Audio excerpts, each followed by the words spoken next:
자, EBS 수특문학 고전시가 4강은 인간과 자연에 대한 어떤 서로 조화라든가 어떤 대비가 좀 나타나겠지. 자, 가부터 먼저 시작해 보겠습니다. 가 부분 시조. 짧으니까 조금 더 자세히 보는 걸로. 자, 초장, 중장, 종장이 있는데 가 부분에 초장부터 시작을 해보겠습니다. 이번엔 순서대로 한번 볼게요. 순서대로. 집방석 내지 마라.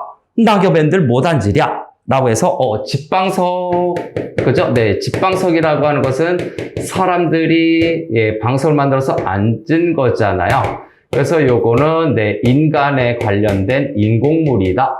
체크해 볼 수가 있죠. 네, 뒤에 자연물이 아마 나올 거예요. 내지 마라. 해서 내지 마라 라고 하는 부분에서는 또 플러스 들어갈까요? 플러스 명령형 어조가 사용되고 있어요. 이거인즉슨 네, 검소함, 시적 화제 정서라든가 주제를 강조하기 위한 말투다라고 생각하면 되겠죠. 자, 명령형 어조, 명령법이 좀 쓰이고 있는 것 같고, 그다음에 낙엽엔들 못 앉으랴라고 해서 자, 낙엽도 일단 밑줄. 자, 낙엽은 네, 자연물이라고 봐야 되겠죠. 근데 집방석이라든가 낙엽을 보니까 화려하지는 않아요. 네, 화려하지는 않아요. 그래서 네, 낙엽 위에 앉아도 되니까 네, 집방석 내지 마 해서 여기서 정리하겠습니다. 참고로 우리 인공적인 것은 그냥 편의상 세모로 들어갈 거고 낙엽은 동그라미 합시다. 그리고 번호는 여기에다가 1번, 그 다음에 명령형 어조 여기 2번, 그 다음에 요건 자연물이죠. 자연물이고 낙엽. 그래서 추가적으로 좀 보자면 네, 여기 명령형 어조라고 하는 것은 네, 정서라든가 의지를 강조하는 거겠죠. 나 자연에서 묻혀서 살 거야. 소박하게 살 거야 라고 하는 거고, 낙엽은 자연물이다. 낙엽이 앉아도 좋다라고 얘기를 하는 거거든요. 못 앉으랴 해서 요 낙엽 부분에서는 플러스 뭐가 된다? 설의법, 명령법, 설의법 두 가지를 썼네요. 설의법도 어떤 기능이라고? 요것도 정서 강조의 기능이라는 건 우리 앞부분에서부터 또는 각종 문학 작품에서 알 수 있었던 내용입니다. 그런데 자, 요 두 가지 소재를 좀 나란히 놓고 보고 어조도 나란히 놓고 보면 이제 3번으로 들어갈까요? 일단 네, 검소함이 나타나고 있죠. 검소함으로 해석하면 요거는 단사표음, 밥 한 그릇에 물 한 병, 단사표음, 검소함을 나타낼 수가 있고, 그 다음에 네 번째 서민적이에요. 네, 서민적이다 또는 평민적이다 또는 뭐 실생활적이다 라고 얘기하죠. 그래서 서민적, 네, 현실적 소재에 해당이 된다라고 평가할 수도 있고, 하나만 더 할 거예요. 그 다음 다섯 번째, 좀 강조하고 싶은 거죠. 여기서 나타나는 건 이렇게 소박한 거에서도 네, 검소함 또는 여기 소박함 한번 해볼까요? 네, 서민적 부분에다가 요거 다 묶어서 소박하다라고도 추구할 수가 있는데, 이렇게 소박하고 검소한 것에 담긴 시적 화제의 정서를 미리미리 좀 땡겨서 얘기를 하면 네, 안 빈낙도 가난해도 만족하면서 살 거다 라는 안 빈낙도의 태도가 담겨져 있는 걸로 보여지죠. 이러한 정서를 강조하는 것이 다시 한번 명령형 말투, 이제 명령법이죠. 그 다음에 설의법, 이 두 가지의 어조 표현으로도 느낄 수 있다. 다음 중장 넘어갑시다. 많이 있죠. 다음 중장. 솔불 켜지 마라. 어제 진달 돋아 온다. 해서 솔불. 역시 인공적 소재인데 소나무 송진이 좀 엉켜서 소나무에 붙인 불이에요. 네, 소나무 엉지 이렇게 해서 붙인 불인데 네, 솔불 켜지 마라 해서 솔불도 뭡니까? 인공물이죠. 그래서 이것도 위에서처럼 세모 똑같은 구조네요. 네, 대칭적 구조 또는 대구법 이런 거 생각날 텐데 똑같아요. 네, 인간과 관련된 인공물입니다. 솔불 켜지 마라 하는 부분에서 또 명령형 어조가 나타나고 있지요. 그죠? 네, 켜지 마라 하는 부분에서 자, 두 번째는 명령법이 반복되고 있네요. 아, 똑같은 구조가 반복되고 있다. 다음에 소를 켜지 마라. 다음에 어제 진달 도다온다 에서 어제 진달 요거는 동그라미죠. 동그라미죠. 똑같아요. 요거는 1번 자연물이죠. 그런데 서술어 표현에서 여기 좀 있나 보는데 거기에서 뭐라고 하는데 도다온다 에서 달이 도다온다라고 얘기하고 있어요. 자연물인데 요건 명령법이 아니고 요거는 좀 다른 걸로 바꿔야 되겠지. 요거는 풍류적인 소재가 됩니다. 그래서 풍류적인 소재, 달 구경하는 거죠. 경치가 아름다운 거죠. 풍류적 소재 성격도 있다. 풍류적 소재 또는 풍류적 자연이라고 써놓을게요. 요건요. 소재보다는 구체적으로 풍류적인 자연을 상징하는 거다. 달 너무 아름답잖아요. 그래서 풍류적 자연에 해당이 된다. 그리고 여기서 더 들어간다. 풍류적 자연일 수도 있고 하나 더 추가하면 여기서 달은 어제도 떴고 오늘도 떴고 내일도 뜰 거예요. 그래서 이 부분에서는 어제 진 달이 다시 돋아오죠. 어제 진 달 돋아온다 라고 하는 부분에서 자연의 순환이 나타나고 있죠. 그래서 자연의 순환이 지금 암시되고 있는 부분이죠. 자연의 순환이 암시되고 있다. 자, 이쯤 보니까 대충 좀 답이 나오네요. 자, 요 지방석과 낙엽이 인간과 자연의 대조입니다. 다시 재정리 들어가면 인간과 자연의 대조, 여기도 인간과 자연의 대조가 나타나고 있지요. 그 다음에 초장과 중장을 보면 이게 서로 어떻습니까? 같은 문장 구조가 반복되고 있어요. 그래서 요거 대꾸법이 사용이 되고 있지요. 똑같은 문장 구조가 반복되어 있는 한행이 대꾸적 표현을 이루고 있다. 그래서 결국 이렇게 대조, 대꾸, 그 다음에 명령형 어조, 서리법 이런 표현을 통해서 결국 이 중장까지는 뭐를 얘기하는 거다?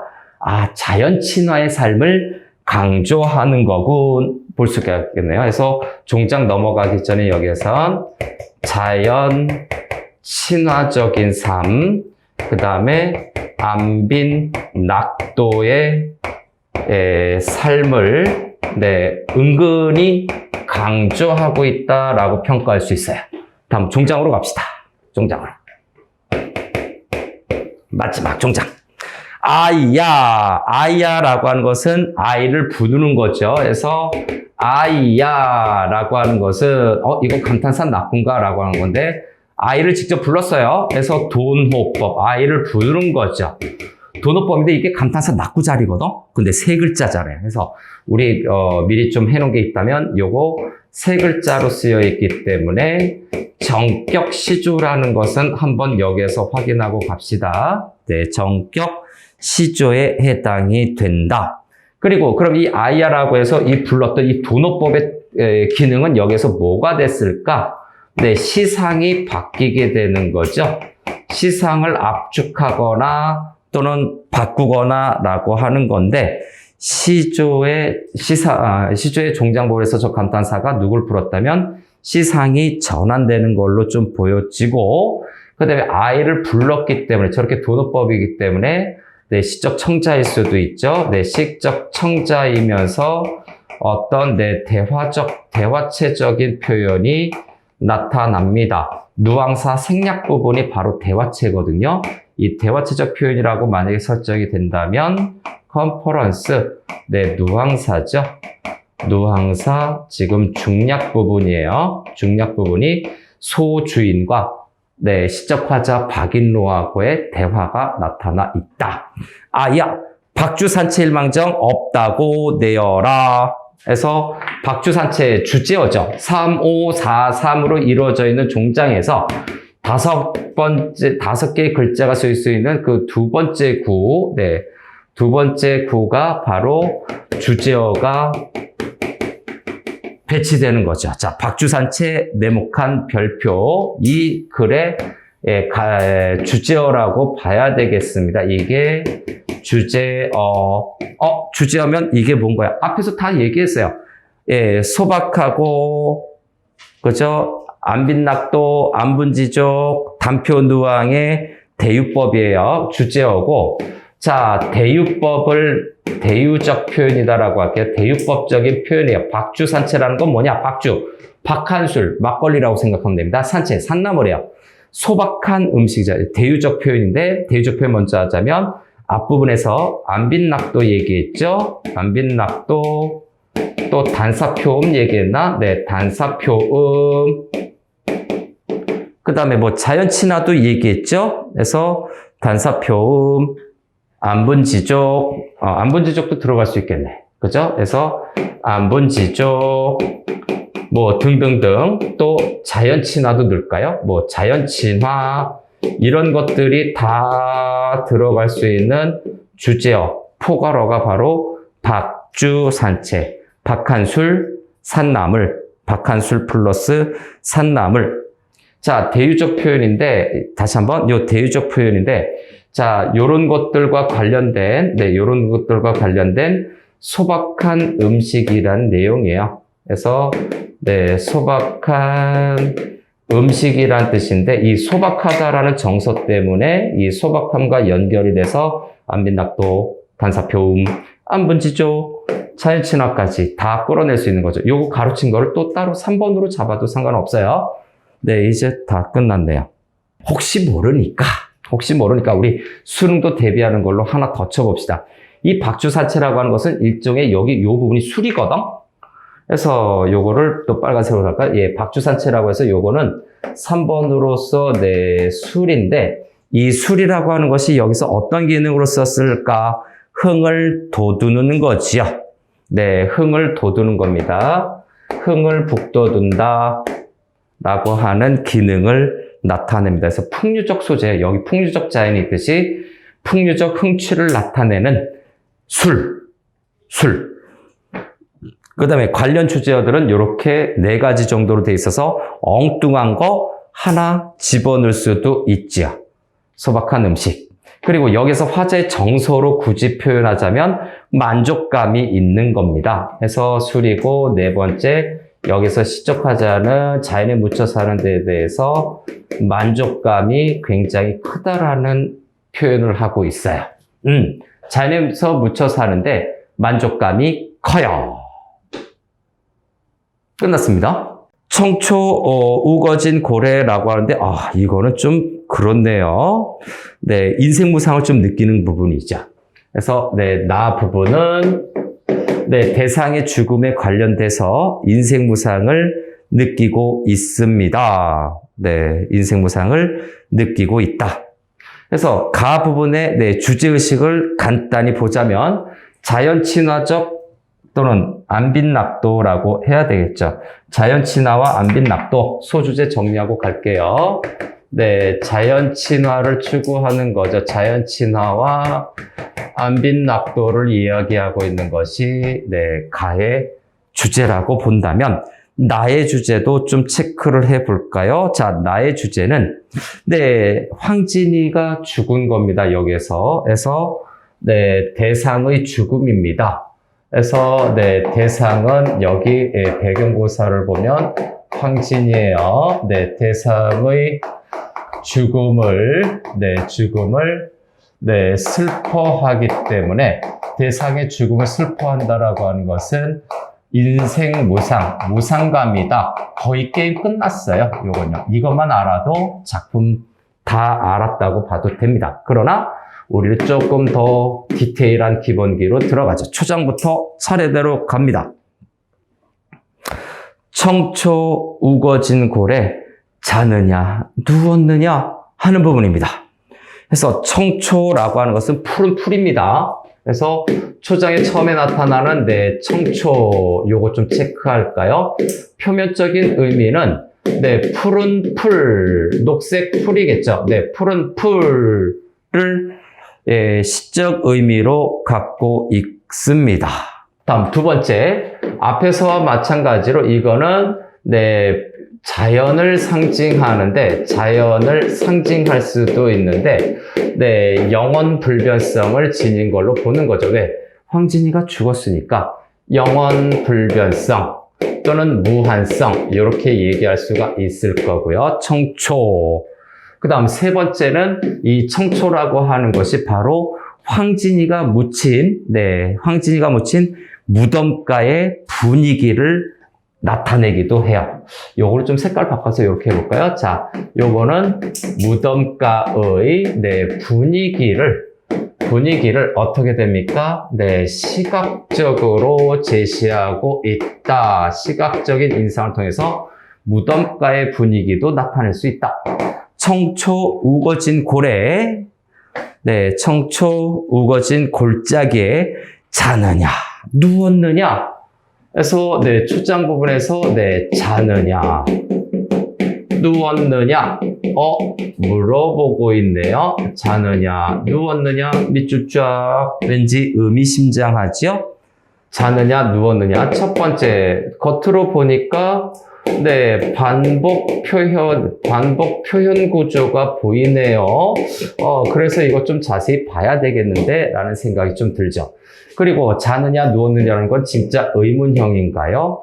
아니지요. 진짜 물어보는 것보다 이것도 서리적 표현에 해당이 돼요. 진짜 자는지 누워있는 건지 물어보는 것이 아니라 자신의 안타까움의 정서를 강조하는 거죠. 그래서 3번으로 가면, 세 번째로 가면, 황진이가 죽어서 슬퍼. 이 감정을 드러내고 싶은 거죠. 그래서 요거는 정서를 강조하는 건데, 부재하는 대상이 바로 황진이라는 거, 부재하는 대상에 대한 안타까움을 나타내고 있는 겁니다. 안타까움 또는 어떤 그리움, 이런 식으로 얘기할 수가 있죠. 안타까움, 그리움, 정서를 나타내고 있는 거지요. 그리고 하나 더 할까? 허무함, 인생무상을 꺼내기 위해서 허무함이라고도 얘기할 수 있어요. 자느냐, 누웠느냐. 다음 중장으로 갑시다. 중장으로.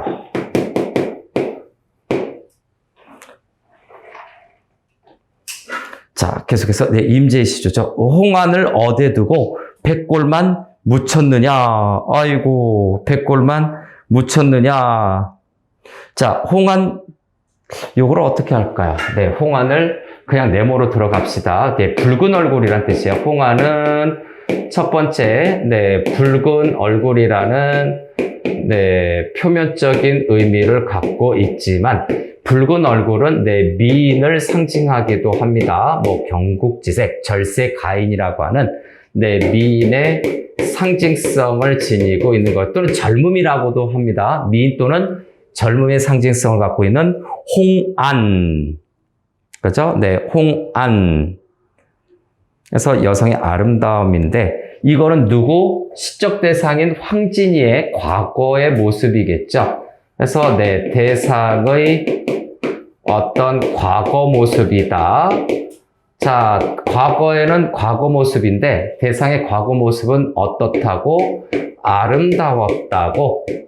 아름다움을 상징하는 걸로 봐야 되겠죠. 과거 모습이 되게 아름다웠어. 문 남성들을 설레게 했어. 라고 하는, 자, 홍안을 어디에 두고 백골만 묻혔느냐. 자, 백골이죠. 죽음의 이미지입니다. 그래서, 과거 모습이고, 백골은 세모 칩시다. 우리가 쉽게 알 수 있는 거니까. 자, 요거는, 하얀 두개골을 나타내 하얀 뼈예요. 이걸 굳이 언급한 이유는 색채 대비도 만들어내려면 만들어낼 수 있는데 굳이 여기서 색채 대비를 만들까? 자, 백골이고 두 번째 요거는 죽음의 상징성을 갖고 있습니다. 죽음의 상징적인 의미를 갖고 있죠. 그래서 세 번째 요거는 부재하는 그 대상의 현재 모습이라고 봐야 될 겁니다. 대상의 현재 모습, 당연히 죽음의 상징성을 갖고 있으니까 지금 현재 없는 거지요. 지금 현재 없습니다. 그죠? 네, 지금 현재 없어요. 그래서 묻혔느냐라고 해서 네, 독백적 어조네요. 그래서 현재 모습, 네, 부재, 사망이라고 할까요? 부재하거나 또는 사망했거나 죽음이겠죠. 네, 굳이 만들어내니까 여기 붉은 얼굴, 네, 좀 붉은, 여기 하얀. 그래서 이 두 부분에서 굳이 문제를 만들어내자면 색채 대조가 나타나고 있습니다. 색채 대조. 실제 모의고사에서 이게 출제됐었네. 보니까 와, 이렇게 물어보네요. 부재, 사망. 다음 백골이에 묻혔느냐, 죽은 거죠. 네, 해서 묻혔느냐 부분에서 상대방의 대답이 없어요. 그래서 네, 묻혔느냐 하는 부분은 계속해서 네, 질문 또는 서리법적으로 서리적 질문을 하고 있는데 네, 이 질문에 대해서 대답이 없다라고 좀 봐야 되거든요. 이제 상황 정리를 해야 되니까 질문에 대해서 대답이 없다. 이것은 뭐예요? 대상에 대한 부재를 인식하게 되고요. 부재를 인식하게 되고 여기에서 안타까움과 허망함, 슬픔이 좀 더 강조되는 거죠. 그래서 네, 묻혔느냐 부재인식 네, 3번은 네, 서리법이고요. 네, 서리법을 통해서 네, 묻혔느냐 결국은 허탈감을 강조하는 겁니다. 정서 강조니까 허탈감을 강조했어요. 아이고, 그냥 아름다웠던 재기가 뛰어났던 황진이가 죽은 거예요. 다음 중장으로 갑시다. 이제 인생무상을 드러내겠죠? 잔 잡아 권할 리 없으니, 술잔을 잡아서 권할 리 없으니, 그래서 권할 리까지예요. 잔 잡아 권할 리, 전격시조이긴 하네요. 권할 리라고 하는 부분입니다. 잔 잡아서 술잔을 권할 리가 없으니 대상의 부재겠죠. 그래서 네, 대상의 부재를 통한 부재를 통한 어떤 공허감을 나타냅니다. 공허감 또는 네, 무상감이죠. 무상감을 드러냅니다. 이 없으니까지 가야 되네요. 없으니까지. 예, 없으니가 가장 중심적인 키워드가 될 수 있어요. 그래서 잔잡아 권할 리 없으니 뭐라고요? 마지막에 네, 그를 슬퍼하노라 해서 슬퍼하노라 네모칸 정서를 직접 표현하고 있지요. 그래서 네, 슬퍼하노라 정서를 직접 제시하고 있어요. 그래서 요 밑에다가 네, 슬퍼하노라 네모칸 치고 이제 주제고니까 좀 체크할게요. 첫 번째는 정서를 직접 제시하고 있다. 그럼 여기서 황진이가 죽어서 슬프고 허망한 거니까 이거 뭡니까? 주제의식, 내 인생무상이 드러나고 있다. 허망함, 허탈함이 드러나고 있다라고 평가할 수 있겠죠? 끝. 이미 소주제적으로 정리를 했습니다. 네, 곡구롱 하는 것은 꾀꼬리 하는 겁니다. 꾀꼬리가 우는 청각적 배경을 통해서 곡구롱, 꾀꼴. 예, 꾀꼬리죠. 펄펄 나는 저 꾀꼬리 암수서로 정답구나. 그렇게 하는 우리 유리왕의 시조도 있지요. 자, 여기를 좀 지워서 이제 4강의 마지막 작품으로 들어갑니다. 4강의 마지막 작품. 네, 곡구롱입니다. 이건 좀 즐거운 분위기인가? 벌써, 네, 음성상징어가 나오기 시작하는 거 보니까 뭔가요? 네, 술을 맛보라고 하더라. 네, 여기는 좀 다르네요. 나하고 분위기가 달라서 즐겁고 풍류적입니다. 그래서 다부분 시작합니다. 자, 순서대로 초장, 중장, 종장 갈게요. 다부분, 네, 주제는 좀 나중에 쓰는 걸로 초장 시작해 보겠습니다. 곡구롱 우는 소리에 낮잠 깨어 일어나 보니 해서 곡구롱부터 네모칸 들어갑시다. 네, 독특한 제목도 있었죠. 네, 곡구롱 하는 부분, 네, 별표 쳐놓고 당연히 요거는 음성상징어입니다. 음성상징어, 정확히 얘기하면 의성어에 해당이 되는데 어떤 의성어일까요? 네, 꾀꼬리의 울음소리겠죠. 그래서 꾀꼬리의 울음소리입니다. 그래서 2번 옆에다 좀 당겨서 그래서 네, 꾀꼬리의 네, 울음소리를 네, 한자로 표현한 겁니다. 한자로 표현한 것이다. 한 번은 뭐 체크해 봅시다. 꾀꼬리의 울음소리를 한자로 표현하니까 곡구롱이에요. 우리 한글로 하면 꾀꼴, 꾀꼴. 네, 이렇게 우는 걸로 보는 거죠. 음성상징어. 한자의 음성상징어다. 그 다음에 세 번째 음성상징어의 의성어니까 당연히 청각적인 이미지가 나타나겠죠. 네, 청각적인 이미지가 느껴질 겁니다. 청각적 이미지. 다음에 네 번째는 이 꾀꼬리가 운다라고 하는 것은 계절감을 드러낼 수도 있어요. 그래서 계절감은 언제다?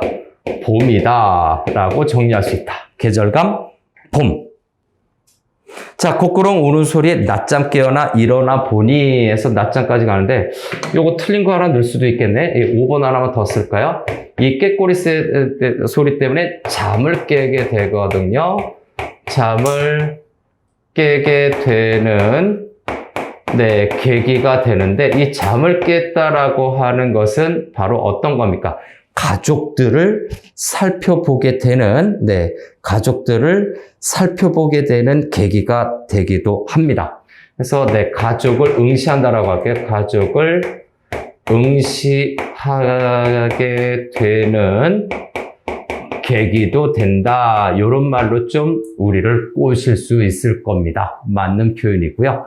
네, 잠을 깨는 매개체이기도 하지만 가족을 관찰하고 바라보게 하는 매개체 역할을 했던 것이 곡구롱.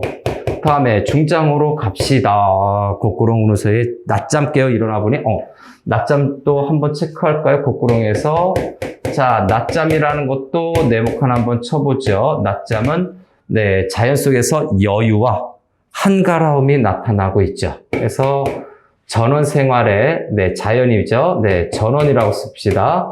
전원 생활에서, 네, 전원에서 어떤 여유 있는 삶의 모습이 나타나는 걸로 봐야 되겠죠. 그래서 여유라고 하는 것을 다른 한자성어로 하면 유유자적. 또 계속해서 네, 한중진미, 한가한 가운데서 진짜 맛이 느껴지는 것. 그래서 예, 유유자적, 한중진미. 네, 요 정도의 한자어는 알아둬야 될 것 같아요. 사자성어로도 낼 수 있겠다. 자, 낮잠까지 정리. 다음에 중장으로 갑시다. 작은 아들 글 읽고 며느라기 배 짜는데 어린 손자는 꽃놀이 한다 해서 네, 작은 아들 네, 밑줄 치고 어깨 번호로 1번. 자, 밑줄 치고 어깨 번호로 1번. 가족 구성원들을 지금 관찰한다고 했죠. 다음 며느라기 밑줄 치고 네, 며느라기 밑줄 치고 어깨 번호로 2번. 그 다음에 어린 손자인가요? 자, 어린 손자 꽃놀이 하고 있네요. 어린 손자 꽃 갖고 이렇게 놀고 있어요. 어린 손자 네, 어깨 번호 3. 가족 구성원입니다. 자, 가족 구성원입니다. 그래서 첫 번째 이들의 공통점은 네, 관찰 또는 응시의 대상인데 응시의 대상이 누구다? 가족 구성원이다라는 얘기죠. 잠 깨어나서 바라본 모습, 관찰하는 대상이 가족 구성원인데 이들은 두 번째 유교적인 본분을 다하고 있어요. 네, 유교적인 가족의 모습을 나타내고 있는데 자, 자신의 유교적으로 네, 유교적인 관점에서 보면요. 요거는 가로 들어갈 거예요. 유교적인 관점에서 보면 자신의 본분을 네, 다 하고 있다. 이렇게 평가할 수도 있습니다. 유교적 관점에서 보면 각자 위정이라고요. 자신의 본분을 다 하고 있다. 그죠? 네, 계절적 배경은 여기 봄이라고 하는 것이 있으니까 꽃놀이 하는 것까지 뭐 굳이 계절적 배경 안 따질 겁니다. 다음에 세 번째, 이렇게 살아가는 모습은 그 당시에 인간 또는 서민들이겠죠. 인간의 어떤 보편적 삶의 모습을 나타내고 있고 보편적 삶의 모습이다라는 평가를 할 수가 있고요. 이 부분 보편적인 삶의 모습이에요. 서민적인 삶이 보편적으로 드러나는 거고 그리고 2구 이상 길어졌네요. 요건 다시 이제 이론적인 거니까 자, 2구 이상 길어졌기 때문에 좀 자세해졌죠. 2구 이상 길어졌기 때문에 이거를 뭐라고 한다? 사설시조에 준한다라고 얘기하는 거죠. 사설시조에 해당이 됩니다. 사설시조입니다. 그리고 여기 사용된 것 마지막 한 방을 날리면 5번도 꽉꽉 채워주죠. 열거법 사용하고 있어요. 엉뚱한 표현법 집어넣을 필요 없죠. 다음에 마지막 종장으로 가겠습니다. 자, 종장 뿅뿅뿅 뭐라고 하는지 봅시다. 자, 마초와 마침 때마침 지엄이 술 거르며 화제 안에죠. 그래서 여기는 마초아라고 하는 부분이죠. 마초아 밑줄 치고 마침에서 단어 뜻은 마침 또는 때를 맞춰서라고 하는 단어 뜻이 적용이 되네요. 그래서 마침이라고 하는 거니까 두 번째 여기에 관련된 것이 금상첨화 이렇게 여유가 있는데 술을 갖고 왔기 때문에 금상첨화 또는 안성맞춤 딱 시간 맞춰서 술 갖고 온 거예요. 안성맞춤인데 안성맞춤은 사자성어가 아닙니다. 공식적인 한자성어라고 보기엔 좀 그래서 금상첨화가 아마 시험 문제는 더 공식적으로 낼 가능성이 높아요. 마초아 감탄사 낙구이긴 합니다. 그리고 요 마초하니까 세 글자가 있으니까 세 글자 뭐라고? 정격시조다. 사설시조인데도 불구하고 정격시조, 병격시조가 나타날 수 있다. 자, 마초와 지엄이라고 하는 건가요? 지엄이 밑줄 치고 어깨번호 4. 중장만 보고 가족 관찰한 대상의 명수 3명으로만 착각하면 안 됩니다. 지엄이 바로 화자의 엄마가 아니라 시적 화자의 아내죠. 화자의 아내를 얘기합니다. 화자의 아내가 술 거르며 맛보라고 하더라. 아이고 술이죠. 앞부분에도 술이 있었네요. 앞부분에도 박주산채라고 하는 술. 그 다음에 나 부분에서는 잔잡아 거날리 없을 때 하는 부분에서 거기에서도 술. 여기에서도 술 비교할 수 있겠네요. 교육용으로 안 좋을 수 있지만 자, 요거는 술은 풍류적 흥취를 북돋아주는 거거든요. 그래서 풍류적으로 취해서 흥취를 고조시켜주는 역할을 합니다. 풍류적 흥취를 고조시켜주는 역할을 한다. 그래서 요 술이라고 하는 것에 대한 참고 작품들을 좀 보겠습니다. 흥을 돋는 건데 여기에 참고되는 것들은 노란색으로 체크해 보겠습니다. 풍류적 흥취를 고조시키는 것은 일단 고려가요중 서경별곡 있으니까 청산별곡 8년에서 청산별곡 8년 부분이에요. 여러 가지 중에서 설진 강수를 비조로 해서 강술이 있고요. 그 다음에 윤선도의 만흥이 있습니다. 윤선도의 만흥의 작품에서도 술이 나오게 되지요. 흥이 가득 차다라고 하는 겁니다. 풍류적 흥취를 고조시킨다. 그 다음에 여기 있는 가에 있는 박주산채도 흥을 북돋아주는 기능을 한다라고 하는 거죠. 요 세 작품 정도로 아마 연관하면 될 것 같은데, 술을 거르며 맛보라고 하더라.